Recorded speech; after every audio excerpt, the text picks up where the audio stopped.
소망으로 가득 찬 세상에서 어디로 갈지 몰라 머뭇거리고 있네. 공중의 권세 잡은 자 지금도 우리들을 실패와 절망으로 넘어뜨리려 하네. 주를 찬양, 손을 들고 찬양. 전쟁은 나에게 속한 것 아니니. 주를 찬양, 손을 들고 찬양. 전쟁은 하나님께 속한 것이니. 주위를 둘러보면 아무도 없는 믿음의 눈을 들면 보이는 분 계시네. 지금도 내 안에서 역사하고 계시는 사망과 어둠의 권세 물리치신 예수님. 아멘. 주를 찬양, 손을 들고 찬양. 전쟁은 나에게 속한 것 아니니. 주를 찬양, 손을 들고 찬양. 전쟁은 하나님께 속한 것이니. 주를 찬양, 주를 찬양. 손을 들고 찬양. 전쟁은 나에게 속한 것 아니니. 주를 찬양, 손을 들고 찬양. 전쟁은 하나님께 속한 것이니. 할렐루야. 주님만을 의지하며 나아갑니다. 일어나라 주의 백성, 빛을 발하라. 우리 함께 계속해서 함께 기쁨으로 찬양하겠습니다.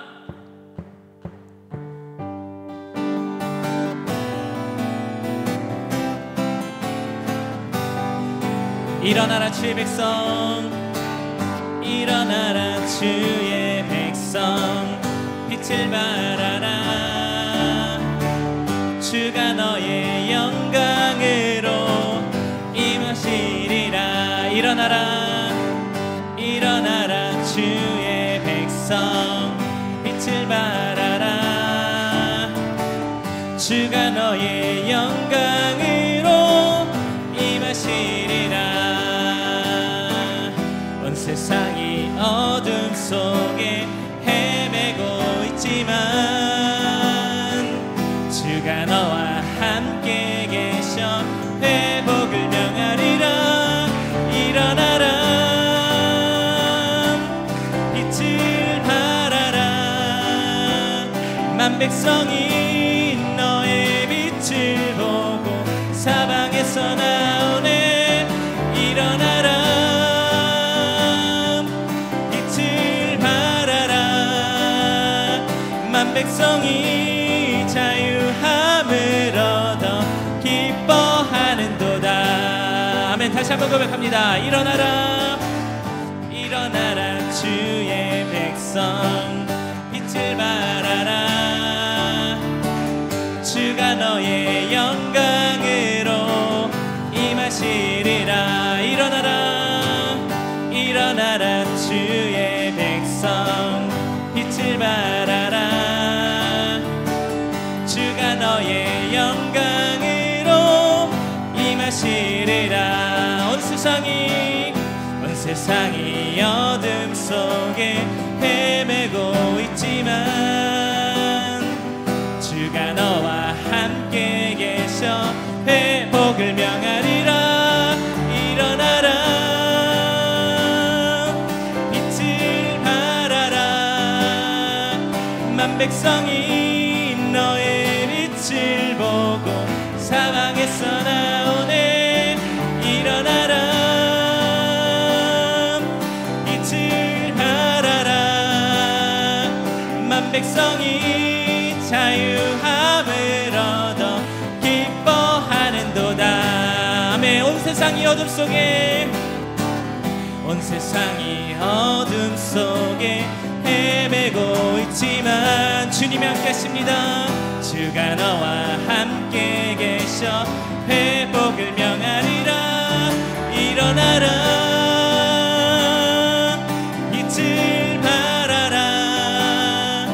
만 백성이 너의 빛을 보고 사방에서 나오네. 일어나라, 빛을 발하라. 만 백성이 자유함을 얻어 기뻐하네. 일어나라, 일어나라, 빛을 발하라. 만 백성이 너의 빛을 보고 사방에서 나오네. 일어나라, 빛을 발하라. 만 백성이 자유함을 얻어 기뻐하는. 만 백성이 자유함을 얻어 기뻐하는도다. 할렐루야. 주님께서 주신 복음의 빛을 전하며 나아가는 우리가 되길 소망합니다. 아멘.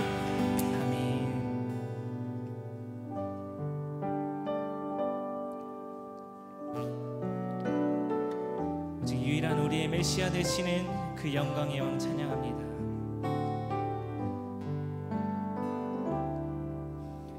당신은 영광의 왕, 당신은 평강의 왕,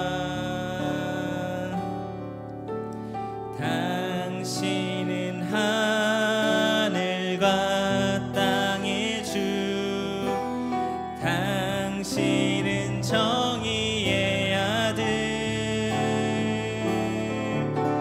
천사가 무릎 꿇고 예배하고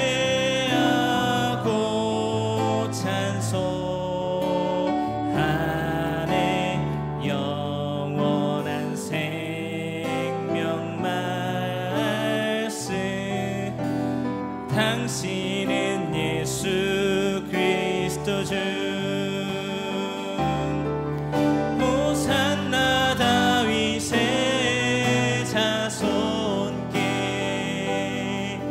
호산나 불러 왕 중의 왕. 높은 하늘에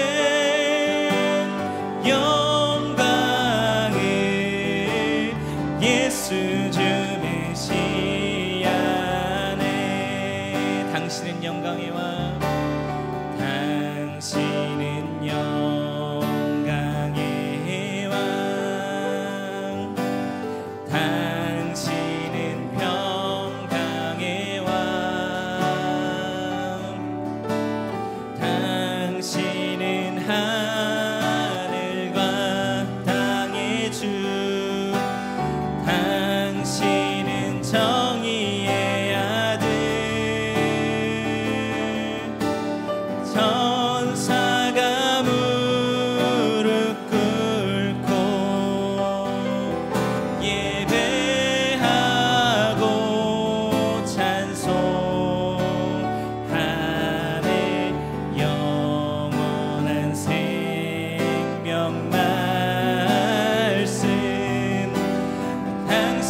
그 영원한 생명 말씀 예수 그리스도를 우리에게 주심을 감사합니다. 하나님, 이 시간 모든 영광 홀로 받아주시고 또 하나님의 말씀이 선포되어질 때 그 말씀의 빛이 우리 영혼을 깨우고 하나님의 영광대로 살아가는 주의 백성이 되게 하여 주시옵소서. 우리 주 한 번 외치고 기도하며 함께 기도하겠습니다. 주여, 하나님 감사합니다. 하나님, 오늘도 우리를 불러주심을 감사합니다. 영원하신 이름 예수 그리스도 우리에게 주심을 감사합니다. 그 빛으로 말미암아 우리가 오늘도 주님을 예배합니다. 영원하신 주님의 이름을 찬양합니다. 영원히 꺼지지 않는 주님의 불을 우리에게 주셨사오니 하나님, 오늘도 진리의 빛으로 우리를 밝혀주시고 하나님의 아버지 주시 우리에게 아버지 그 말씀대로 살아갈 수 있는 주님의 성령을 더해주셔서 날마다 주의 뜻대로 살아가며 나가는 우리 삶이 될 수 있도록 은혜를 더해주시옵소서. 말씀을 들으신 목사님에게 성령의 충만한 길을 부어주시고 아버지, 우리의 모든 심령을 깨워주셔서 하나님의 뜻대로 순종하며 나아가는 우리가 될 수 있도록 아버지, 이 시간 함께 해주시옵소서. 오 아버지, 세상은 더욱더 어둠으로 가득하고 악해질지라도 하나님, 우리는 주님으로 말미암아 더욱더 밝게 빛을 내며 살아가는 우리의 삶이 되기를 원합니다. 하나님, 이 시간 가운데 임하여 주시옵소서. 성령으로 우리에게 임하여 주시옵소서.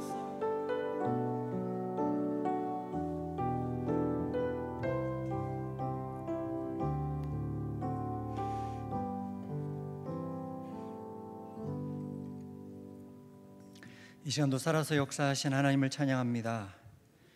우리의 주권자 되시는, 우리의 모든 것이 되시는 하나님, 이 시간 우리의 마음과 뜻과 정성을 다해 하나님을 기뻐하며 예배합니다.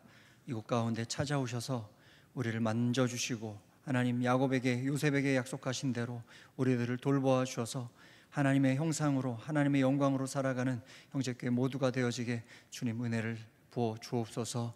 이 시간 하나님 말씀으로 하나님 만나길 소망합니다. 우리에게 음성 들려 주옵소서. 감사하며 예수님 이름으로 기도합니다. 아멘. 돌아보시면서 한번 반갑게 인사하겠습니다. 당신을 영원히 보고 싶습니다. 인사하겠습니다.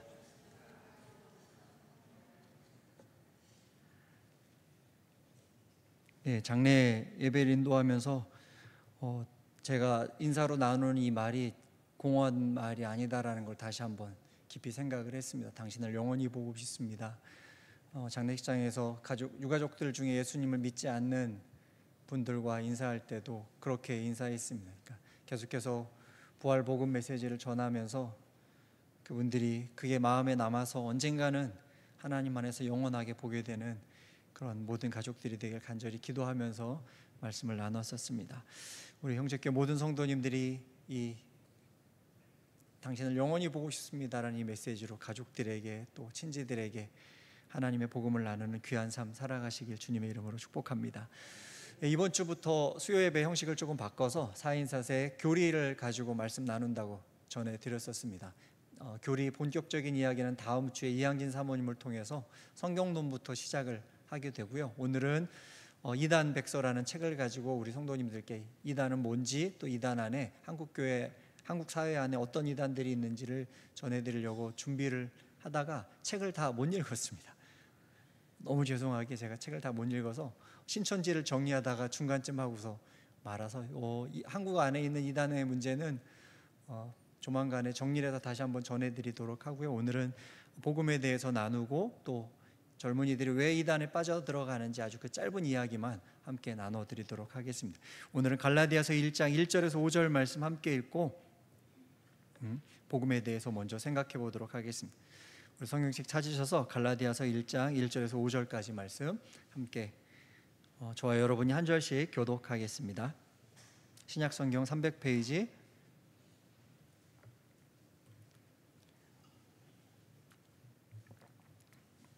사람들에게서 난 것도 아니요 사람으로 말미암은 것도 아니요 오직 예수 그리스도와 그를 죽은 자 가운데서 살리신 하나님 아버지로 말미암아 사도된 바울은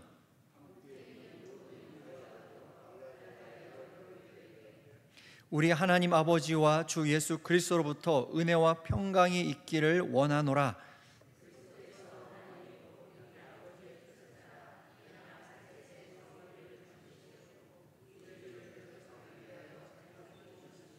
함께 읽습니다. 영광이 그에게 세세토록 있을지어다. 아멘.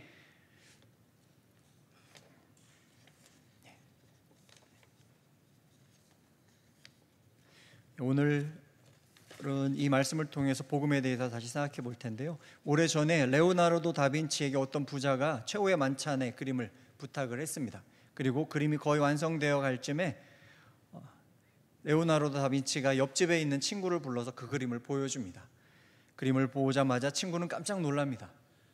단 한 번도 보지 못했던 최고의 걸작이 자신의 눈앞에 펼쳐졌기 때문에 깜짝 놀랍니다. 그리고 말하는 게, 여보게 친구, 식탁 위에 있는 은잔이 나를 빨아들이는 것 같네. 그 이야기를 들은 다빈치는 정말 당황했습니다. 최후의 만찬의 주인공은 자신이 예수님께 포커스를 맞춰서 다 그려놨는데, 이 친구는 예수님이 보인 게 아니라 식탁 위에 놓여진 은잔에 모든 마음을 다 뺏겨버렸습니다. 그 순간에 다빈치는 붓을 들어서 그 즉시로 그 은잔을 지웠다고 합니다. 이 그림의 초점은 예수 그리스도 안에, 예수 그리스도 이외에 어떤 것도 중심이 될 수 없다네, 이게 다빈치의 이야기였습니다. 예수 그리스도를 주님으로 믿고 구원받아 하나님의 백성으로 살아가는 것의 중심은 오직 예수님이셔야만 합니다. 우리가 예수님을 믿는 그 순간부터 하나님 나라가 또 이 땅에 임하는 순간, 또 그 이후로 영원의 시간 속에서 우리의 중심은 언제나 예수님 한 분이셔야만 합니다. 그런데 사람들은 조금 있으면, 예수님 믿고 나서 조금만 시간이 지나면 믿는 것 말고 내가 무엇인가 하는 것에 집중하기 시작합니다. 왜 그러냐면 믿는 것으로는 내가 자랑할 게 없기 때문에 그렇습니다. 교회 안에서, 공동체 안에 들어와서 내가 좀 뽐내고 싶고 내가 더 높아지고 싶은데 예수를 믿는 것으로 모든 것이 다 된다고 하는 복음이 서운한 겁니다. 그래서 교회 안에서 무엇인가 자랑할 것을 찾아내기 시작합니다. 그래서 이야기하는 게 어떤 겁니까? 믿는 시간을 이야기하기 시작합니다. 야, 나 예수 믿은 지 10년이야, 20년이야, 30년이야. 나 엄마의 뱃속에서부터 믿었어. 그리고 나서 뭘 자랑합니까? 나 성경 10독했어, 20독했어, 30독했어, 100독했어. 나 사랑의 교회에서 진행하는 옥하는 목사님이 만들어놓은 모든 성경 공부 교재 다 통과한 사람이야. 나 새벽 예배 안 빠지는 사람이야. 나 유명한 세미나 다 참석했어. 나 교회 비전을 실천하는 사람이야. 나 신학교 가서 신대원 다녔던 사람이야. 이것들을 강조하기 시작합니다. 그러면서 다른 사람들에게도 똑같이 강조합니다. 야, 너 구원받고 싶어? 그러면 새벽기도 나가야 돼. 진짜 신앙생활을 경험하고 싶은 거야? 그러면 우리 교회로 와서 우리 교회 직분자가 돼. 집사를 지나서 안수집사, 권사, 교회에서 세우시는 모든 직분을 통과해야, 그래야 하나님 나라에 들어가는 거야. 계속해서 예수님 이외에 무엇인가의 규칙과 교회 안에 있는 것들을 강조하기 시작합니다. 그러면서 어느덧 한국 교회 안에는 예수님 이야기가 사라져 버렸습니다. 나의 주인, 나를 구원하신 분, 나의 생명 되시는 예수님의 이야기는 쏙 빠져서 없어져 버리고 사람들이 가지고 있는 이야기들로 교회 안에 가득 채워지기 시작합니다. 그리고 예수님의 구원에 내가 무엇인가를 더 해야만 구원받는 것으로 착각하는, 다른 복음을 전하는 교회로 바뀌어지고 말았습니다. 갈라디아서 1장을 이야기하면서 바울은 그 아픈 쓰라린 마음을 가지고 이 1장을 기록합니다. 갈라디아 교회는 바울이 1차 전도 여행 때 복음을 전했던 지역입니다. 복음을 전하면서 수치와 모욕과 돌맞음 당해서 죽음의 위기를 겪으면서 복음을 전했던 지역, 비시디아, 안디옥, 이고니온, 루스드라, 더베 같은 교회가 갈라디아에 속해 있던 교회들입니다. 바울이 이 지역을 지나다니면서 전한 복음이 사도행전 13장 38절에서 39절까지 기록되어 있습니다. 우리 찾아서 한번 같이 읽어보겠습니다. 1차 전도여행을 하면서 갈라디아 지역에서 바울이 이 이야기로 예수 그리스도의 복음을 증거했습니다. 사도행전 13장 38절에서 39절입니다.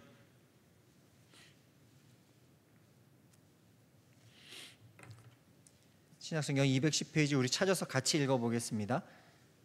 13장 38절로 39절까지 다 찾으셨으면 한번 같이 읽습니다. 시작. 그러므로 형제들아, 너희가 알 것은 이 사람을 힘입어 죄사함을 너희에게 전하는 이것이며, 또 모세의 율법으로 너희가 의롭다 하심을 얻지 못하던 모든 일에도 이 사람을 힘입어 믿는 자마다 의롭다 하심을 얻는 이것이라. 아멘. 바울이 전한 복음은 무엇입니까? 바울은 우리를 위해 죽으시고 부활하신 예수 그리스도를 믿음으로 말미암아 죄사함 받고 의롭다 하심을 얻는다고 분명하게 증거하고 있습니다. 갈라디아 교인들은 이 복음을 듣고 예수의 죽으심과 부활하심, 그 예수님이 이루어 놓으신 모든 구원의 그 능력을 믿음으로 하나님 백성 되고 새로운 삶을 시작했습니다. 그런데 얼마 지나지 않아 문제가 생깁니다. 예수님 믿고 구원받아 죄사함 받아 하나님 자녀 되어 은혜와 평안을 누렸던 사람들이 무엇인가 다른 것에 열심을 누리기 시작합니다. 할례를 받아야 하고 유대인들이 지키는 식사 규례와 생활 규칙을 지키고 누가 더 율법을 잘 지켰는가, 더 많이 지킨 사람이 칭찬을 듣고 신앙 좋다는 이야기를 갈라디아 교회 안에서 듣기 시작합니다. 할례 받아야 하나님이 잘 받아주시는 거래. 레위기에 부정하다고 한 음식들 먹으면 안 돼. 그거 먹으면 구원 못 받는 거야. 구원은 예수 믿는 것으로 시작돼서 율법을 지키는 것으로 완성되는 거야. 알아? 우리처럼 살아. 이게 맞는 이야기입니까? 아닙니다. 그런데 갈라디아 교회 교인들이 거기에 휩쓸려서 쓸려가기 시작했고 그 흐름이 오늘날 이 대한민국 땅에도 가득합니다. 갈라디아에서 바울은 이런 가르침을 다른 복음이라고 이야기합니다.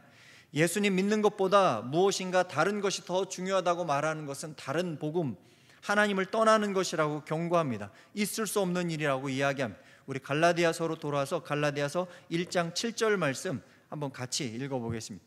갈라디아서 1장 7절 함께 읽습니다. 시작. 다른 복음은 없나니 다만 어떤 사람들이 너희를 교란하여 그리스도의 복음을 변하게 하려 함이라. 아멘. 다른 복음은 없습니다. 그리고 밑에 내려가면 9절 말씀, 우리가 전에 말하였거니와 내가 지금 다시 말하노니 만일 누구든지 너희가 받은 것 외에 다른 복음을 전하면 저주를 받을지어다. 예수님 말고 다른 복음을 전하면 천사라도 심지어 바울조차도 혹시라도 내가 다른 복음을 증거하면 예수 이외의 복음이 있다라고 말하면 하나님의 저주를 받게 될 거다라고 바울은 강력하게 이야기합니다. 여기에 기록되어 있는 저주라는 단어는 하나님이 멸망시킬 대상을 향해서 선언했던 단어가 저주입니다. 다른 복음을 이야기하면 멸망이다라고 이야기합니다.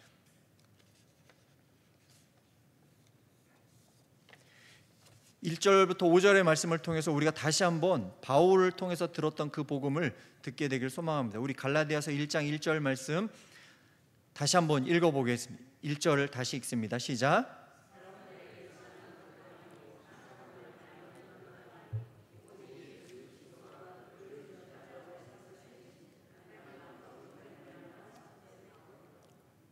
바울은 지금 누구의 이야기를 쓰고 있습니까? 오직 예수 그리스도와 하나님으로 말미암아 사도가 되었고 그분들을 통해서 말씀을 듣고 기록했다라고 바울이 이야기합니다. 예수님이 말씀하시고 바울이 적은 겁니다. 갈라디아서는 누가 말씀하시는 겁니까? 예수님이 직접 우리에게 말씀하시는 하나님의 말씀입니다. 이 말씀이 진리입니다. 이것을 가지고 토론할 이유가 없습니다. 이것을 가지고 타협하거나 수정할 필요가 없습니다. 이거는 복종해야 되는 하나님의 말씀입니다. 우리가 창세기를 통해서 창세기 1장 1절 말씀, 태초에 하나님이 천지를 창조하시니라, 이 말씀은 하나님이 창조했는지 안 했는지 따지라고 주신 말씀이 아닙니다. 이 1장 1절 말씀은 하나님이 온 우주의 주인이심을, 온 우주를 창조하셨음을 피조물들에게 선언하시는 하나님의 선언입니다. 그대로 받아들이고 그대로 살면 복이 되는 겁니다. 갈라디아서 말씀도 마찬가지입니다. 하나님이 우리에게 주신 진리의 말씀입니다. 이것을 인정하고 받아들이며 사는 거고 이것을 바꾸면 망하는 겁니다. 복음은 하나님의 선물이라고 4절에서 이야기합니다. 그리스도께서 하나님 곧 우리 아버지의 뜻을 따라 하나님께서 우리에게 주신 선물입니다. 죄로 인해 죽을 사람들을 하나님이 사랑하셔서 하나님이 계획하신 게 복음입니다. 그 계획에 맞춰서 예수님은 순종하셔서 십자가에 피 흘려 죽으셨고 예수 그리스도의 죽으심과 부활하심을 통해서 하나님은 모든 인생이 하나님께로 나아가는 생명의 길을 열어주셨습니다. 하나님의 작품, 하나님의 구원이 복음입니다. 사람에게서 난 것이 아니고 사람으로 말미암은 것도 아니고 하나님께로부터 난 말씀이라고 선언합니다. 복음은 하나님이 거저주신 하나님의 은혜입니다. 이 복음을 믿는 사람들에게 무엇이 약속되어 있습니까? 이 복음을 믿는 사람들에게는 이 악한 세대에서 우리를 건지시려고 우리 죄를 대속하기 위하여 자기 몸을 주셨다라고 기록되어 있습니다. 예수님이 나를 위하여 죽으시고 부활하신 것을 믿는 사람들은 그의 죄를 용서받는다, 대속받는다라고 선언되어 있습니다. 예수님이 나의 구원자, 나의 주님을 믿으십니까? 그러면 그 예수 그리스도의 피의 공로에 힘입어서 우리는 죄 사함, 영원한 죄 사함이 우리 가운데 주어진 줄로 믿습니다. 예수님의 피 때문에 의롭다고 인정받는 겁니다. 내가 잘난 것이 있어서 된 것이 아니라 예수를 믿음으로 유월절 어린 양의 피가 발라진 집은 하나님의 천사가 6월 넘어간 것처럼 예수의 피를 믿는 자들은 예수의 피 공로로 은혜에서 그 은혜로 말미암아 의롭다고 인정받게 됩니다. 그러니까 죄 사함을 받는 것이 구원의 첫 번째, 복음의 첫 번째 내용이요, 또한 뭐라고 기록되어 있냐면 이 악한 세대에서 우리를 건져내시려고라고 기록되어 있습니다. 하나님의 구원은, 하나님의 복음은 단순히 우리를 죄에서 씻어서 깨끗하게 하시는 것만이 복음의 제한된 영역이 아닙니다. 그렇게 씻어진 백성들을 어떻게 하신다고요? 이 악한 세대에서 건지시려고, 건져내다의 원뜻을 히브리어 헬라어로 찾아보면 뜯어내다입니다. 이 악한 세대에 깊숙이 박혀있는 우리를 어떻게 해요? 예수 그리스도를 믿는 사람들은 죄를 씻어서 정결케 된 그 백성들을 어떻게 뜯어내서 하나님 나라로 옮기시는 게 하나님의 복음입니다. 그러니까 예수님 믿는다고 이야기하면서, 예수님이 나의 구원자라고 이야기하면서 악한 세상에서 똑같이 살아가는 것은 예수님에게 모욕을 주고 있는 것과 똑같은 행동입니다. 예수님을 믿으면 이 악한 세상에서 나를 뜯어내서 하나님 나라로 옮기기로 결정한 사람들이 되어야 합니다. 그리고 건져내다의 뜻은 한 가지 뜻이 더 있습니다. 뜯어내다 뿐만 아니라 회복하다라는 뜻이 있습니다. 예수님을 믿은 자, 죄사함을 받은 백성들은 이 악한 세대에서 뜯어져서 하나님 나라로 옮겨질 뿐만 아니라 하나님 백성다운 삶으로 하나님이 회복시켜 주시기로 약속하시는 겁니다. 이 회복되는 것도 내가 하는 게 아니라 하나님의 은혜로, 하나님의 성령의 능력으로 말미암아 우리가 회복되어지는 줄로 믿습니다. 우리가 창세기를 통해서 야곱의 인생을 살펴봤습니다. 야곱은 어떤 사람입니까? 사기꾼으로 태어났고 젊은 시절을 사기꾼으로 살았던 사람입니다. 그런데 그가 어떻게 결국에 하나님의 백성 이스라엘로 바뀌어졌습니까? 야곱이 하나님 만나고 나서 잘 살아서요? 아니요. 야곱은 하나님이 찾아오셨음에도 불구하고 여전히 굴곡의 인생을 살아갑니다. 이스라엘이라는 이름으로 하나님이 바꿔주신 이후에도, 야복강을 건넌 이후에도 여전히 실수와 실패가 가득한 인생이었습니다. 그러나 엘베델, 하나님 앞에 다시 제단을 쌓는 그 순간, 하나님이 그를 찾아오신 순간에서야 결국 야곱은 이스라엘로 바뀌어진 것 우리가 압니다. 하나님은 예수 그리스도를 믿는 사람들은 천국의 사냥개가 되셔서 절대로 놓치지 않은 분이십니다. 우리가 하나님 안에 머물고 있으면 하나님이 끝까지 우리를 추적하셔서 마침내는 하나님의 백성으로 회복하시는 줄로 믿습니다. 복음을 들을 때 우리가 해야 할 것은 무엇입니까? 죄인인 것을 인정하고 회개하고 예수님을 나의 주인, 나의 왕으로 영접하는 겁니다. 그리고 그 영접한 왕을 평생 놓지 않고 끝까지 믿는 게 믿음입니다. 지난 여름 수련회 때 우리 안내신 청년들에게 믿음, 또 겨울의 믿음에 대해서 강사 목사님이 설명해 주실 때 끝까지 살아남는 게 믿음이라고, 어떠한 일이 펼쳐질지라도, 어떤 어려움과 굴곡이 있을지라도 끝까지 하나님께 남아있는 게 믿음이라는 말씀을 우리 청년들에게 증거해 주셨습니다. 그러니까 그것과 동일하게 우리 성도님들이 예수님을 믿기로 결정하셨으면 끝까지 믿어야 돼요. 예수님 믿고 구원 받았으니까 이제는 손 놔도 돼가 아니라 그 믿음 가지고 하나님 앞에 서는 그 순간까지 끝까지 바로 믿는 우리 형제교회 모두가 되시길 주님의 이름으로 축복합니다. 그렇게 예수님께 붙잡혀 있을 때, 예수님이 내 시선에 꽉 채워져 있을 때 그 예수님을 통해서 나를 발견하게 되고, 그 예수님을 통해서 나의 미래를 보게 되고, 그 예수님을 통해서 내 가정을 보고 내 가정이, 내 인생이, 나의 미래가 하나님의 것으로 바꾸어지는 줄로 믿습니다. 예수님을 통해 예수님의 지배가 내 삶 가운데 나타나는 것, 그것이 우리가 예수님 믿는 동안에 해야 하는 우리의 복음의 사역의 우리의 일입니다. 그렇게 살아가는 사람들이 갈라디아서 1장 5절을 고백할 수 있습니다. 예수님에게 나의 눈이 꽉 박혀서 내 마음에 예수님이 꽉 채워지셔서 그 예수님으로 말미암아 살아가는 사람들, 그 사람들이 1장 5절을 고백할 수 있습니다. 우리 같이 1장 5절 함께 읽어보겠습니다. 함께 읽습니다. 시작.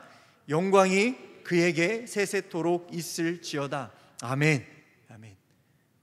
그 예수님 믿고 예수님의 영광으로 살아가시길 주님의 이름으로 축복합니다. 올해 표어가 복되어라 형제교회입니다. 내년 표어는 뭘까요? 내년보 제 마음에는 벌써 결정했습니다. 2024 영광이여라 형제교회. 정말로 우리가 복이 되었다면 하나님의 영광이 되길 소망합니다. 서로가 서로에게 하나님을 보여주는 영광이 되면 좋겠습니다. 2025년 표어는 뭘까요? 2024년과 2025년이 바뀔 수도 있습니다. 그런데 두 해에 이 표로 갈 겁니다. 저는 2025년에는 감동이여라 형제교회. 아마 2024년이 감동이 될 수도 있는데요, 복음을 믿는 사람들이 서로에게 감동이었으면 좋겠습니다. 아가페가 아델포스에게, 아델포스가 아네신에게, 아네신이 아쉐르에게, 우리 장년들이 젊은이들에게 와, 저 어른 보면 감동이야. 감동으로 가득 채워진 사람들이 형제교회에 넘쳐나서 하나님 보실 때 영광이 되는 교회, 그 교회가 되면 정말로 좋겠습니다. 지금 한국교회 안에 그 하나님의 복을 잃어버리고 하나님의 영광을 잃어버리고 하나님의 감동을 잃어버려서 치명적인 일들이 이 땅 가운데 일어나고 있습니다. 지난 8월 15일에 한국교회 이단 실태가 발표됐습니다. 한국 기독교 인구를 545만 명으로 잡습니다. 545만 명, 그 중에 이단이 몇만 명일까요? 545만 명 중에 비율로 따져보니까 이단 비율이 조사 결과 8.2%랍니다. 약 10%. 8.2%를 환산하면 45만 명이 이단입니다. 그 중에 20만 명이 신천지입니다. 그리고 오차 범위를 계산하면 최대 59만 명이 이단입니다. 그리고 더 충격적인 것은 이단 신자의 특징이 40대 이하 1인 가구 미혼이 전체 차지하는 비율이 이단 45만 명 중에 69%입니다. 그러니까 지금 여기 앉아 계신 우리 형제교회 성도님들, 유튜브로 예배를 함께 참여하고 있는 분들은 사실 이 이단 영역 바깥에 계신 분들입니다. 그런데 지금 한국 교회 안에 이단에 빠져들어가고 있는 사람들은 몇 세요? 40대 미만 미혼 1인 가구. 그리고 이단에 빠져드는 나이는 몇 살일까요? 22살입니다. 그리고 이단 신자의 86%가 이단 신자들에게 물어봤습니다. 만약에 당신들의 교리와 지도자에 문제가 생기면 어떻게 하겠느냐라는 질문을 던집니다. 그런데 이단에 빠져 있는 사람들은 86%가 교리에 문제가 발견돼도, 지도자에게 흠결이 있어도, 지도자가 감옥에 가도 의심하지 않는다라고 답합니다. 그럼 이 언론에서 이단 보도가 나오면 어떻게 생각하십니까? 라는 질문을 던집니다. 이단 신자 중에 87%는 나하고는 상관없는 이야기고, 또 우리 교단하고는, 내가 있는 소속된 곳하고는 상관없고, 그들의 보도가 왜곡 과장 보도라고 생각한다, 문제되지 않는다가 87%입니다. 이 말은 뭘까요? 이단에 빠져있는 최대 59만 명 중에 자기 발로 이단을 빠져나올 가능성은 없다라는 이야기입니다. 그리고 정말 감사하게 이단에서 빠져나온 사람들이 있는지 한국교회 안에서 조사를 했습니다. 그랬더니 100명 중에 3명입니다. 많이 잡아서 100명이 이단에 빠져들어가면 그 중에 정말로 하나님이 은혜를 주셔서 빠져나오는 게 3명, 3%입니다. 일반 성도들에게 질문했습니다. 만약에 이단이 와서 이단 교리를 가르치면 그걸 분별하거나 또 그 이단의 교리를 반박할 자신이 있느냐라는 질문을 했습니다. 그랬더니 48%는 그럴 수 있다라고 답을 했습니다. 되게 감사한 건 48%가 이단 교리를 분별할 수 있다. 그런데 반대로 뒤집어서 생각하면 52%는 이단이 말하는 거 분별하지 못한다는 겁니다. 그리고 이단이 와서 떠들어대도 어떻게 반박해야 될지 반박할 지식이 없다라고 답했습니다. 궁금증이 생깁니다. 왜 이단에 빠지지? 왜 사이비에 빠지지? 우리는 그렇게 생각합니다. 왜 빠지는지, 왜 말도 안 되는 교리와 지도자에게 끌리는가, 그렇게 생각하는데, 이게 이단을 분석한 사람들은 보이스피싱과 똑같답니다. 지금 뉴스에서 거의 날마다 보이스피싱 뉴스가 나옵니다. 보이스피싱 피해 금액이 늘었을까요? 줄었을까요? 계속 늘어납니다. 왜 계속 늘어날까요? 그거 보면 말도 안 되는 걸로 속이잖아요. 갑자기 저도 그런 문자 받은 적이 있는데요. 아빠, 핸드폰 떨어뜨렸어. 핸드폰 새로 사야 돼. 돈 보내줘. 얘나가 핸드폰 갖고 있지도 않은데. 그런 문자를 받고, 또 아들 목소리 비슷한 사람 어른들에게는 그런 전화도 많이 옵니다. 엄마, 나 지금 다쳤는데 급하게 병원 가야 되는데 돈이 필요해. 돈 좀 보내줘. 이제 그것에서 넘어서서 이제 신종 각종 보이스피싱이 사람들을 불안을 조장해서 정교하게 프로그램돼서 전화 받으면 그냥 딸려가는 겁니다. 다 알고 있는데도 전화를 받으면 그들이 뭐라고 이야기하면 거기 속아가지고 슬슬슬 따라가다가 결국에 5천만 원, 3천만 원 내가 가지고 있는 거 탈탈 털어서 그들에게 넘겨주고 나서야 잘못됐구나. 황당하고 허무맹랑한 과정에 속아서 피해를 겪게 된다고 이야기합니다. 결말을 보지 못하고 과정 가운데 하는 이야기들이 너무 그럴싸하게 정교하게 디테일하게 만들어져 있어 빠진다고 이야기합니다.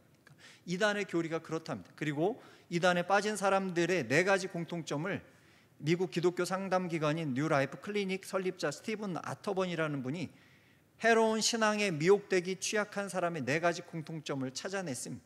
한번 잘 들어보십시오. 누가 빠지는가?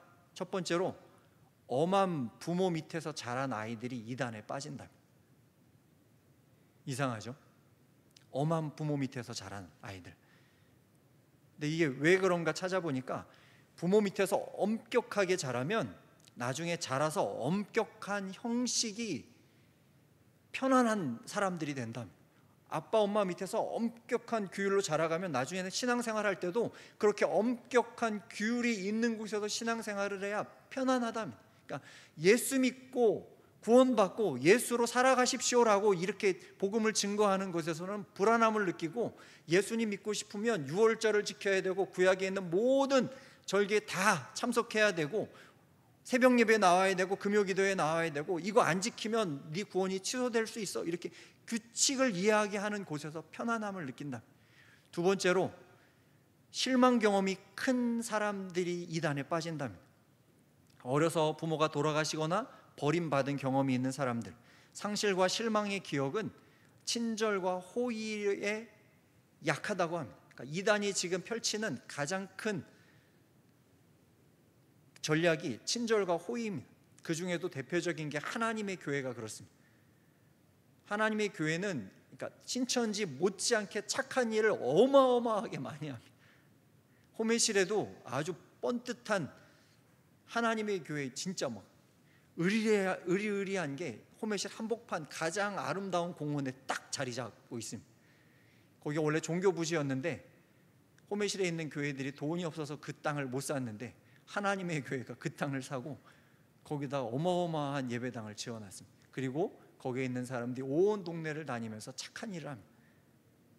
그러면 연약한 사람들이 그들의 친절함에 호의에 빠져들어서 나중에는 그들이 이야기하는 거에 상관없이 그 사람들을 떠나기 싫어서 하나님의 교회로 딸려 들어가기 시작합니다.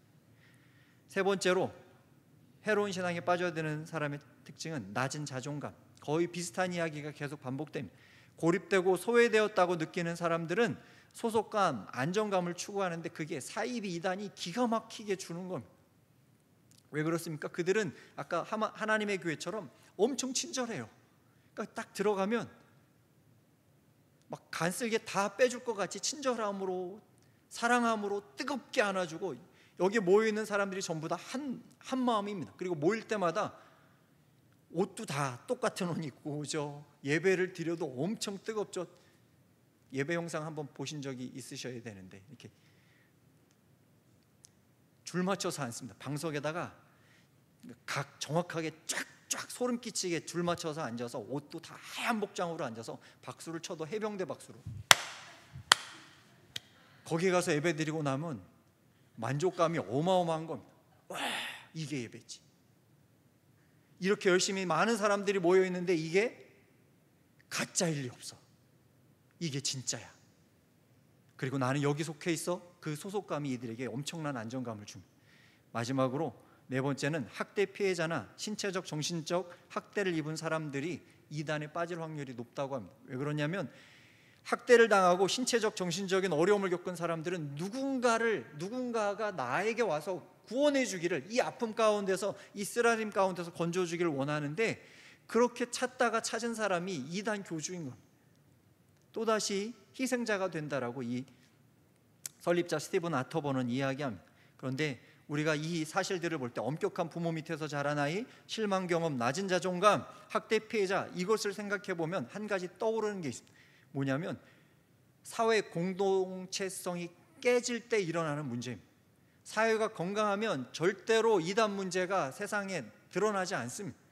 그런데 지금 한국 교회 안에 이단의 천국이 된 결정적인 이유는 사회가, 교회가 공동체성을 잃어버렸기 때문에 그렇습니다.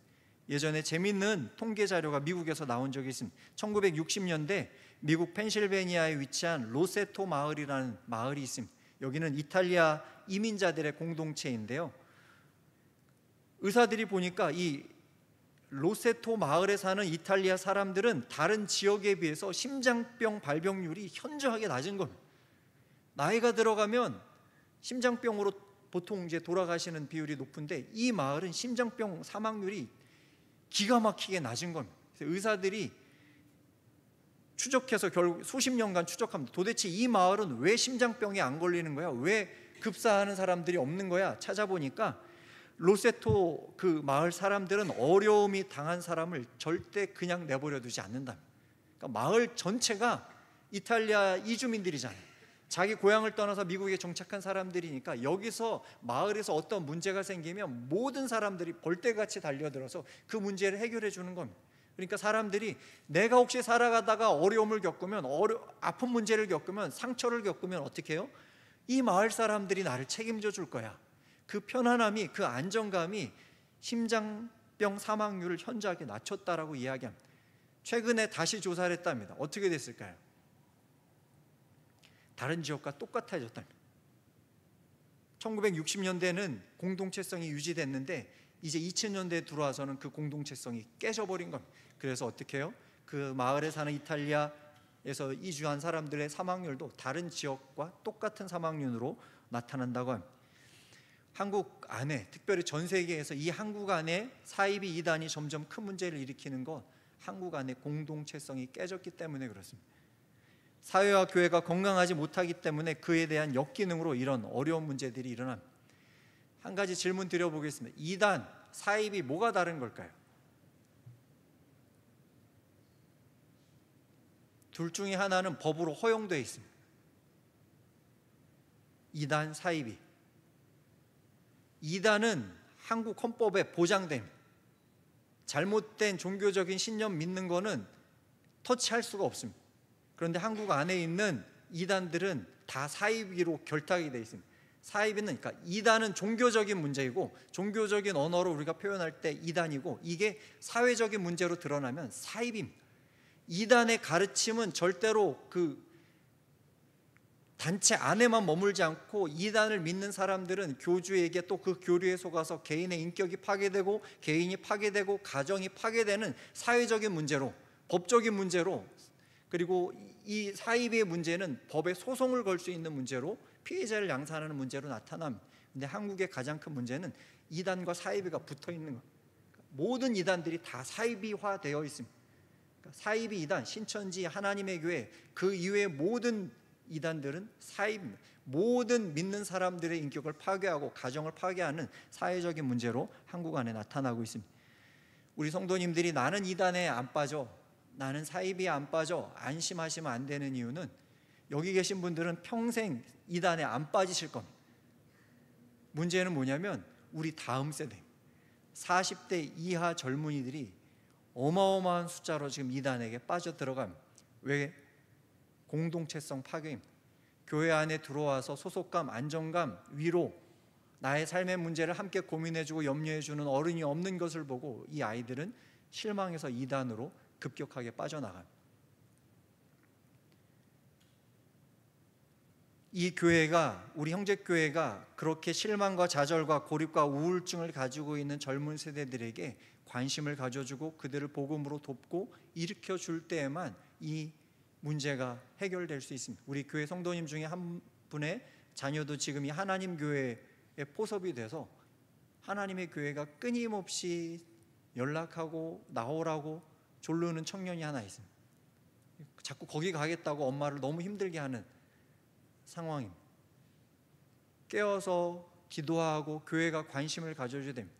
그 교회에 가려고 하는 그 청년의 결정적인 이유는 거기가 나를 인정해 주니까, 나의 약함을 거기 가면은 다 가려주고, 거기 가면은 나를 괜찮은 사람으로 인정해 주니까 거기에 매혹이 돼가지고 형제교회가 아닌 이단으로 가려고 몸부림칩니다. 우리가 깨달아야 됩니다. 이제는 어떻게 달라져야 됩니다. 나 하나 예수 잘 믿는 것으로 문제가 아니라 이 형제교회가 앞으로 36년을 넘어서 40년, 50년 계속 되어지려면 먼저 믿는 믿음의 선배들이 복음에 굳게 서서 스쳐 지나가는 청년들 붙잡아서 안아주기라도 하셔야 됩니다. 반가워, 뭐가 고민이야? 배고파 보이면 지갑 열어서 10,000원 주고 밥 사 먹어. 속이 든든해야지. 청년들 붙잡아 주셔야 돼요. 이재철 목사님이 최근에 어느 교회에 가서 한국이 이단 천국이 된 이유를 3가지를 말씀하셨습니다. 그 첫 번째는 기독교 방송국들이 돈 받고 설교를 틀어주기 때문이라고 이야기했습니다.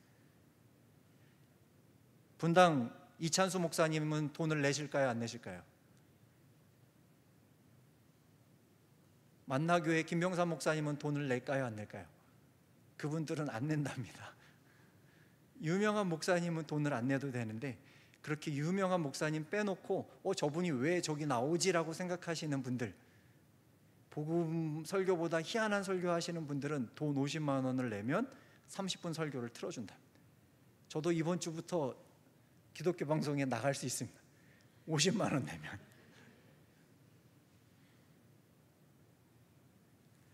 하나님의 진리를 정확하게 증언하는 복음 증거자의 설교가 기독교 방송에 나오는 게 아니라, 돈 50만 원이면 어느 교회든지 기독교 방송에 자신의 설교 방송을 내보낼 수 있는 것. 그 가짜 복음, 다른 복음에 분별력 없는 성도들이 무너져 가는 것, 그게 한국이 이단 천국이 된 첫 번째 이유. 두 번째는 뭘까요? 이게 더 치명적인 문제이긴 합니다. 한국 교인들이 성경 말씀을 깨달으려고 하는 마음씀과 시간씀이 없다. 형제교회는 창세기 함께 읽고 있어서 얼마나 감사한지 모르겠습니다. 그리고 많이 읽으시면서 그 말씀을 통해서 하나님 만났다라고, 하나님이 나에게 이렇게 말씀하셨다라고 이야기하시는 성도님들이 계셔서 얼마나 감사한지 모릅니다. 그런데 대부분의 교회 성도님들은 제가 전에도 말했듯이 어떤 성도님이요? 탁 책장에 올려놨던 성경책 교회 가기 전에 성도님들 앞에 먼지 있는 거 보이면 안 되니까 탁탁탁탁 털어서, 그나마 요즘은 그것도 안 한답니다. 스마트폰에 성경이 있어서 후탁 그런 죄책감도 없는 시대를 우리가 살아갑니다. 그냥 하나님 말씀 읽고 깨달으려고 하는 것에 마음을 써야 되고 시간을 써야 돼요. 성경 말씀 읽으시다 이해 안 되면 사무실 제 자리 뒤편에 주석책 꽂아놨습니다. 그러니까 웬만한 성경 구절은 그 주석책 안에 다 설명이 되어져 있습니다. 70만 원 주고 샀습니다. 원래 200만 원이 넘는 주석인데, 목사님들도 요즘 주석을 안 사서 출판사 사장님이 오셔서 눈물을 흘리시면서 제발 주석을 사달라고, 이거 팔아줘야 출판사가 유지가 된다고. 그래서 알겠습니다, 제가 사겠습니다 해서 70만 원 내고 사다가 지금 꽉 채워놨습니다. 성경 보시다 궁금하시면 오셔서 말씀 안 하고 가져가셔도 돼요. 뽑아 가지고 가셔서 읽어보십시오. 아, 이게 이런 말씀이야? 이게 이렇게 해석되는 거였구나. 하나님 말씀 읽는 것에 시간을 써야 되고 해석하는 것에 마음을 써야 되고, 그렇게 해야 이단 교리 가운데서 벗어날 수 있습니다. 그래야 우리가 건강한 교회로 자라갈 수 있습니다. 그리고 세 번째로, 한국 교회 안에 이단이 판치는 이유, 교회 듣기 좋은 설교, 욕망을 긁어주는 설교를 좋아하기 때문이라고 이야기했습니다. 많은 교회들이 여전히 내 귀에 좋은 설교만 듣습니다. 목사님들도 그 설교를 해야 성도님들이 좋아하니까 그거 이야기합니다. 저도 설교 말씀을 준비하면서 고민이 많습니다. 이거 이야기하면 별로 안 좋아하실 텐데 이것보다는 차라리 이거 하면 좋지 않을까? 이거 하면 복 받습니다라고 이야기하면 더 좋지 않을까? 그냥 예수님만 믿으면, 야곱 이야기를 전할 때도 그런 갈등이 있습니다. 그냥 예수님만 믿으면 중간 다 생략하고 이스라엘이 됩니다. 예수님 잘 믿으면 요셉이 됩니다라고 이야기하면 너무나도 좋을 것 같습니다. 그런데 성경은 그렇게 이야기하지 않습니다. 유다의 삶을 이야기할 때 유다의 과정을 싹 다 빼버리고 나중에 유다는 하나님의 택하심으로 은혜 받았습니다라고 그렇게 설교할 수 있습니다. 그러나 하나님께서 창세기를 그렇게 기록하지 않으셨습니다. 야곱의 이야기가 가다가 요셉 이야기로 넘어가면서 그 첫 장에 유다의 실패 이야기를 기록해 놓으신 이유가 있어서 거기다 끼워 넣어 놓은 겁니다. 이스라엘 백성들이 하나님 믿고 살지 않으면 유다처럼 멸망하게 될 거다라는 걸 경고하기 위해서 그 장에다 껴 놓으신 겁니다. 그냥 아무 생각 없이 그냥 살아가면 예수님 믿는다라고 이야기하면서 하나님 말씀 깨닫는 것에 시간 쓰지 않고 애쓰지 않고 기도하지 않고 예수님 끝까지 붙들고 살아가지 않는 멍청한 기독교인이 되면 그 요셉 이야기 앞에 붙어 있는 유다 이야기처럼 가나안 땅으로 가고 가나안 여인과 결혼하고 아들들이 어떻게 살아가든지 그것에 상관하지 않고 나는 털 깎는 축제에 가늠하는 일 가운데로 달려가는 그 유다의 삶을 살아가게 될 거다라고 하나님 경고하시는 의미로 거기다 끼워 놓으신 것. 시간을 써야, 마음을 써야, 애써야 그 말씀이 우리 가운데 다가옵니다. 그래서 우리 형제교회가 귀에 들리는 말씀만 찾아서 살아가는 게 아니라 하나님이 주시는 모든 말씀들을 다 찾아내고 그것을 읽어가는 우리 형제교회가 되길 소망합니다. 기적과 은사 따라가지 말고 하나님 말씀 따라가고 우리의 구원자 예수 그리스도를 따라서 끝까지 살아가는 우리 형제교회가 되시길 주님의 이름으로 축복합니다.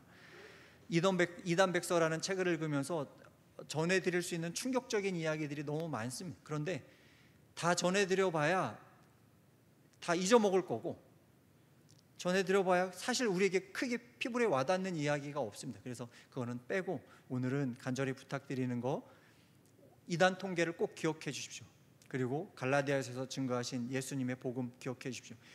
우리 다시 한번 강조드리지만 여기 계신 분들은 주님 앞에 가시는 날까지 이단에 빠지지 않을 겁니다. 문제는 어디에 있습니까? 40대 이하에 있습니다. 이 친구들 잡아주셔야 됩니다.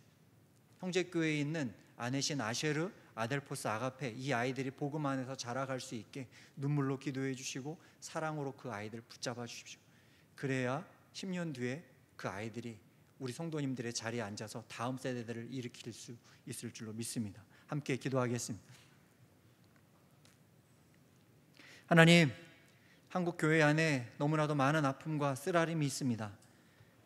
500만 기독교인 중에 50만 명이 이단에 빠져서 헛된 가르침에 빠져서 자신의 인생을 허비하고 낭비하고 부모에게 눈물을 흘리게 하고 하나님, 그들의 모든 미래를 이단의 가르침에 붙잡힌 채로 그렇게 살아갑니다. 주님, 한국교회가 깨어 일어나게 하여 주십시오.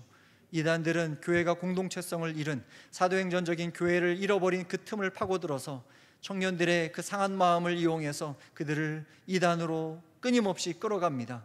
하나님, 형제교회 복음으로 다시 한번 일어나게 주님 역사하여 주십시오.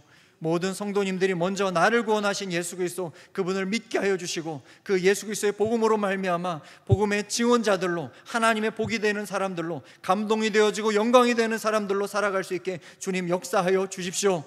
나만 예수 믿어서 천국 가면 되는 것이 아니라 우리의 다음 세대들 40대 이하의 젊은 가정들을 하나님 앞에 든든히 세워갈 수 있는 형제교회 50대, 60대, 70대가 되어줄 수 있게 주님 역사하여 주옵소서. 단 한 사람도 놓치지 않고 모든 세대들과 함께 영원한 하나님 나라 앞에 설 수 있는 우리 형제교회가 되어지게 주님 역사하여 주옵소서. 그 일을 위하여서 깨어서 기도하고 깨어 말씀 보는 형제교회가 되게 하여 주옵소서. 하나님, 헛된 가르침에 넘어가지 않도록 진정한 복음의 진리가 어디에 있는지 깨닫게 하여 주시고 그 복음의 진리를 입으로만 말하는 것이 아니라 우리의 삶으로 드러내서 하나님의 영광을 드러내는 우리 형제교회 모두가 되어지게 주님 역사하여 주옵소서. 이번 한 주간 남은 시간도 주님 앞에 의탁합니다. 하나님, 우리의 삶이 하나님의 영광이 되어지게 주님 우리를 붙들어 주옵소서. 감사하며 예수님의 이름으로 축복하고 기도합니다. 아멘. 예, 감사합니다. 오늘 수요예배 마쳤습니다. 다음 주에 이양진 사모님을 통해서 이제 교리 첫 시간인데요. 노트 한번 가지고 오시면 좋을 것 같습니다. 앞으로 교리, 성경론, 하나님 신론, 또 구원론, 또 천사론, 우리가 반드시 알아야 되는 중요한 내용들을 계속 수요 예배를 통해서 증거해 드리도록 하겠습니다. 우리 서로에게 따뜻하게 인사해 주시고, 또 혹시 마음 아프신 분이 없지는 않는지 마음으로, 가슴으로 꼭꼭 안아주시고 인사하시고 돌아가도록 하겠습니다. 고맙습니다.